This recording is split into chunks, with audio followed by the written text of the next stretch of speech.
Folks, welcome back. This is going to be a very fun, interesting one here. First, I want to dedicate this one to my good friend Maggie, who first introduced me to the word synchronicity. What is the definition of synchronicity? The simultaneous occurrence of events which appear significantly related, but have no discernible causal connection. Okay? What am I talking about here? Well, first of all, about a week ago, I made this meme about how God promises to bless those who bless Israel, but we never hear about the second part in there that says, and God curses those who curse Israel, okay?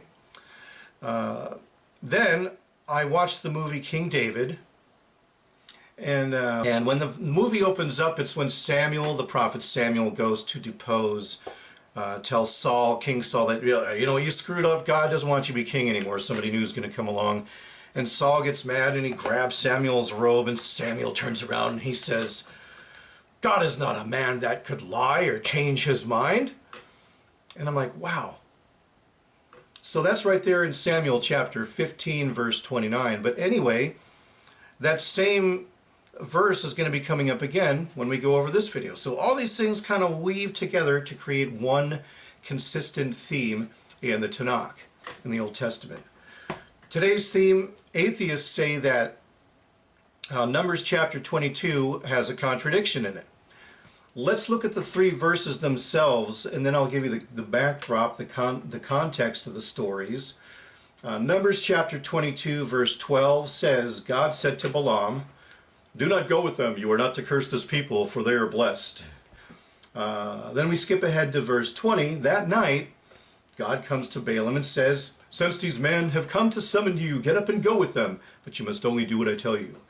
And then, 2 verses later, then God's anger was kindled because Balaam was going along, and the angel of the Lord stood on the road to oppose him. Now, right there, that angel of the Lord, that was where it says Ha-Satan, right? We talked about that in the last video. Anyway, why is God angry? Why is God changing his mind? What's going on here? Is this a contradiction or not? It's not a contradiction, and I'll tell you why in just a minute. But first, let me give you the backdrop of the story, the context. This is where there's a king, a Moabite king, his name is Balak, and he chooses this guy named Balaam. He's not a Jew, he's not a Hebrew, and he pays him a sum of money to go and curse Israel. But anyway, God comes down and says, no, you are not to do that because my people are blessed. And so he says, don't go with these people. And so he goes back and he says, look, God's not going to let me go with you. So King Balak, he sends more princes over, and he offers them more money, more gold and everything. And Balaam says, you don't understand. You can give me all the gold and riches that you have, but I cannot do something that God has not commanded. Okay? But let me go back and talk to God and see if there's something else I can do. And so that night God comes to him and he says, well, since these men have summoned you, go ahead and go with them, but do only what I tell you. The next morning he saddles his donkey and he goes into town, and that's when it says God's anger is kindled because Balaam was going along, and the angel of the Lord stood on the road to oppose him.